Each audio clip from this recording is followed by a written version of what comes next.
며칠 전에 2024년도 국가정보원 정기공채 공고문이 올라왔죠.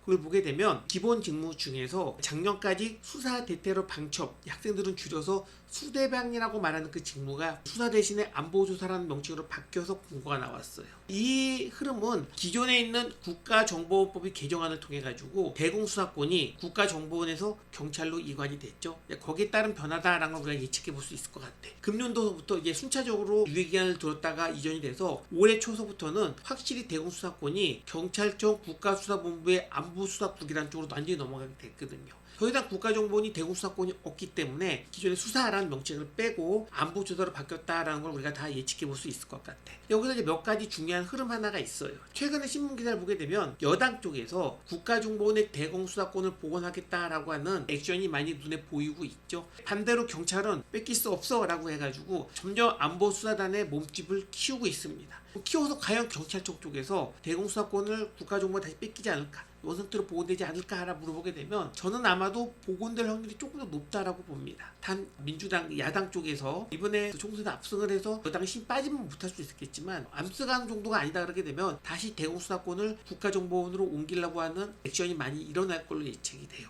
그 이유가 뭐냐 그러게 되면 여당의 행동을 보면 알 수 있거든요. 여당이 대공수사권은 경찰로 넘겨줬음에도 불구하고 지금 거기에 관련된 예산을 주진 않고 있어요. 그 예산이 없으니까 경찰에서도 안보수사를 적극적으로 하더라도 수사를 잘할 수가 없는 상황이죠. 거기다가 또 하나 실제 대공수사에 관련된 역량이 경찰이 너무 부족하다는 한계점이 있어요.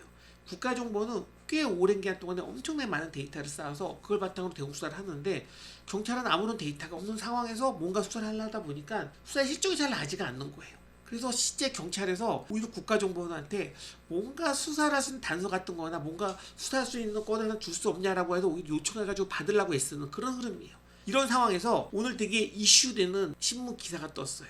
국가정보원이 민간인 사찰하고 있다는 주장이 떴습니다. 국가정보원 직원이 민간인 사찰하다가 마침 그게 걸린 거야. 대학생들인 것 같은데 국가정보원이 가지고 있던 핸드폰을 다 뺏겨버린 겁니다. 핸드폰을 딱 봤더니 미행 감시하고 있던 내용들이 핸드폰에 남아있는 겁니다. 시간대별로 이런 내용이 들어가 있습니다. 산책로까지 가는 것 같은데 저도 붙겠습니다 라는 문자를 보내고 조금 있다가 다시 계속 산책 중입니다. 산책로가 꽤 길어요 라고 또 보내고 그런 것처럼 수시로 그 사람이 했던 행동 하나하나를 다 문자로 보내는 것이 누가 뭐래도 미행감시한 거다, 민간인에 대한 불법 사찰하는 것이다 라고 해서 거기도 고발까지 조치가 났던 것이 오늘 신문기사에 나왔던 내용이라고 할 수가 있습니다. 그런데 국가정보원이 사실 요거에 걸렸을 때는 대공수사권이 완전히 넘어간 상황은 아니었죠.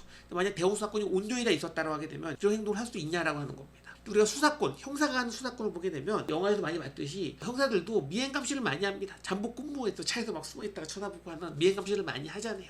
충분히 할 수 있는 행동 범위에 들어갈 수도 있죠. 근데 범죄행위에 대한 것이 강하게 보이지 않는 상황에서 일반인 상대로 이렇게 무차별하게 미행감시하는 거는 심의에 관련된 사찰이 될 수도 있거든요. 그러니까 이건 사실 불법과 적법이 약간 사이에 있는 그런 형태 행동이라고 할 수가 있습니다. 왜냐하면 아무나 미행감시를 한 것이 아니라 나름대로 국가정보원에서 이적단체 행위를 할 만한 의심이 된다는 사람을 이런 미행감시했다라고 하게 되면은 적법이 될 수도 있고 이건 좀 무리하다. 단순히 시민단체에 가입했다는 이유 하나만으로 미행감시를 한 거지 이적 범죄 관련된 할 수 있는 기미가 없는 그런 사람이었다라고 하게 되면 얘는 민간인 불법 사찰이 되는 겁니다. 그 경계에 있어. 이건 어떻게 결론이 나올지는 알 수는 없겠죠. 근데 내가 여기에서 중요한 포인트 하나를 말하고 오늘 이 강의를 마무리하려고 합니다. 우리가 이제 국가정보원에 관련된 이해가 필요하다는 거야. 일반인들이. 무슨 말이냐면 국가정보원의 모든 직원들은 다 공무원이죠. 공무원이라고 하는 국가정보원 직원들이라는 그 업무는 공무원이 할 수 없는 업무를 하고 있는 것이 상당수가 많아요. 우리가 말하는 선진국에서도 왜 정보기관을 만들었냐 말하게 되면 정부가 공식적으로 할 수 없는 업무를 처리하기 위해서 정보기관을 만들었다는 얘기를 많이 합니다. 자, 우리가 잘 알고 있는 이스라엘의 모사드 관련된 부분도 해외에서 암살 작업을 했었잖아요. 특히 자국, 이스라엘 유태인에 관련해서 테러했던 사람들은 끝까지 따라가서 다 암살했던 사건이 여러 가지가 영화에도 남는 여러 사건이 많이 있죠. CIA는 미국뿐만이 아니라 해외에서도 그 자기 나라 자국의 이익을 위해서 때로는 마약단체를 지원하거나 때로는 구테타를 지원하는 사건도 많이 일어났습니다. 우리가 잘 알고 있는 북한에서도 장석택이 김정은한테 총을 당하자마자 무슨 소문이 떴냐 이거는 CIA의 공작이라는 얘기가 많이 떴어요. 그런 것처럼 자국의 이익을 위해서 다양한 활동을 하는 것이 정보기관의 특징이라고 하는 겁니다. 그러니까 정보기관은 원래 완벽하게 적법하게 할 수 없는 일을 하는 기관이기 때문에 항상 우리가 적법만을 바라볼 수는 없다는 거야. 그러니까 국익을 위해서 충분히 때로는 적법한 범위를 약간 어기는 부분도 어느 감내해줘야 될 부분이 그런 특징을 가지고 있는 것이 바로 국가정보원이라는 기관의 특징이라고 하는 거야. 근데 거기에는 중요한 하나의 가이드라인이 있습니다. 국가의 국익을 위해서 때론 법을 어길 수 있지만 자국 국민에 대해서만큼은 더 엄격하게 지켜야 된다는 기본 원칙이 있어요. 그러니까 그런 기본 원칙을 바탕으로 해서 이번 이 사건을 바라볼 필요가 있고, 이번에 국가정보원이 바뀌었던 안보조사란 그 의미도 어떻게 업무가 달라집니까? 라고 하게 되면 우리가 이적단체에 간첩을 잡아내는 그 기본적인 업무는 바뀌지 않았을 거야. 단 이전에는 간첩 활동을 할 만한 사람들의 다양한 정보를 수집한 것뿐만이 아니라 미행감시나 때로는 여러 가지 영장을 받아서 압수수색을 한다라든지 그런 다양한 활동을 할 수 있다고 하게 되면, 이제는 공식적으로는 법적으로는 그런 활동을 할 수가 없고 오직 정보 수집만을 할 수 있는 그런 단계로 바뀌었다고 한 거죠. 그러니까 정보 수집 관련된 부분을 안보조사라는 명칭으로 바뀌어서 나온 그런 채용 공고가 금년도에 새로운 국가정보원 취급공채의 채용 공고다라는 걸 여러분들이 이해해 주시면 좋을 것 같습니다. 자, 마치 오늘 민간인 사찰 관련된 신문 기사도 떴기 때문에 그거랑 연결시켜서 2024년도 국가정보원의 채용 공고를 한번 연결해서 얘기해 봤습니다. 여러분들이 국가정보원 직무에 대한 깊은 이해가 되기를 바라겠습니다. 고맙습니다.